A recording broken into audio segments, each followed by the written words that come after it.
2006 Ford F150 5.4 Triton motor. Problem is here, starter won't start. Well, the truck won't start.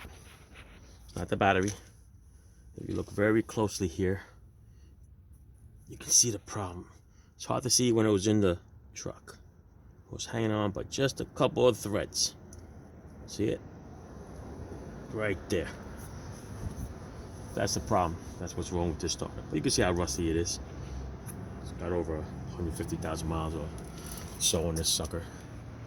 There's a couple of videos out here on how to do the starter, so I'm not going to go through too much of it. But I'll tell you, it's not as easy as the ones that I saw. There's no way you can get through here. Okay? There's no way. You can't see nothing in here. You can't get your finger in there. You can't get an extension in there. You can't do nothing. So, I'm sorry, but that's going to have to be a lie. Everything has to be from underneath. Of course, everything in here is very tight. And one of the bolts on the bottom that has the ground wire, I'm going to show you. Right there. Look at that. That was a bitch to take off. The whole stud had to come off with the other nut, because there was no other way that was coming out. Because there's no 13 wrench, unless you have a really thin wall one, that would fit in there to hold that stud. So in this cramped area here, I just took the 13 and spun the crap out of that until the whole thing comes out. And I'll just have to remove it later. Okay, even now you can't get a 13 in there. Okay, you can't really fit it in there. I just have to grab that with a vise, or I'll see if I have an old cheaper 13 that's thin that will grab that.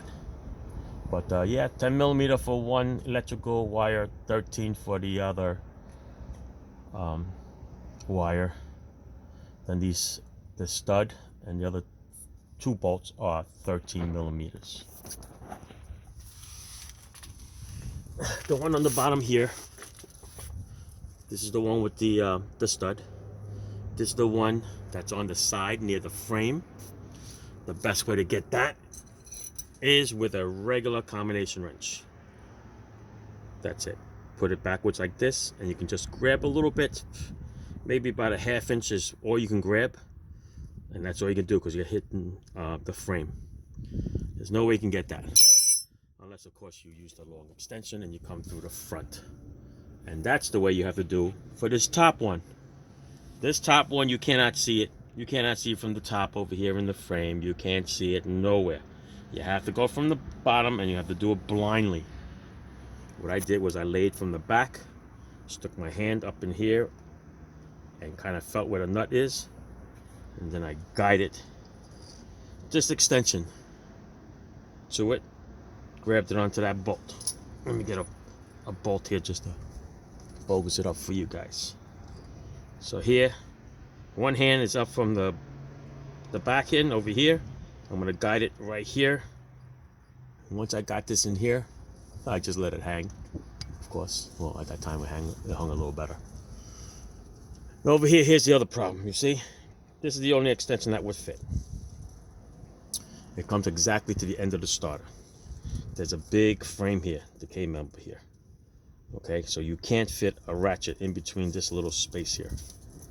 You can't fit this little extension over here, which I thought would be beautiful, because then it'll stick it past here. Nope, you had to do it without the extension. So pretty much you had to go right up to the end.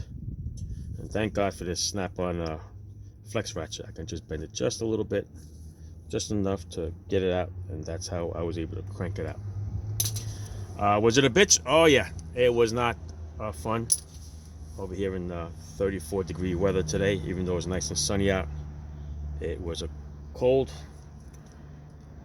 And as you can tell, we tried to get it to start. You can see all the ham marks in here, but you can't really see that in the dark because the frame is like right around here. You don't see nothing. All right, so I'm gonna put the new one in. Got it from Autozone. Got the Duralast Gold one, which is a new one. You can get the Value Craft one, which is cheaper by 30 bucks, and I think there's a remanufactured one from Duralast. But listen, we're just gonna do this once. Told the customer we're gonna have to go with gold because I'm not gonna do this again. If there's dies, hopefully by that time the truck won't be around by that time. Okay, it's not a pleasant job. And if you look over here, look at this. You can see the teeth on the gears have been grinded up a little bit. So they must have tried to start it when it was running. But, all right. Goodbye. Enjoy.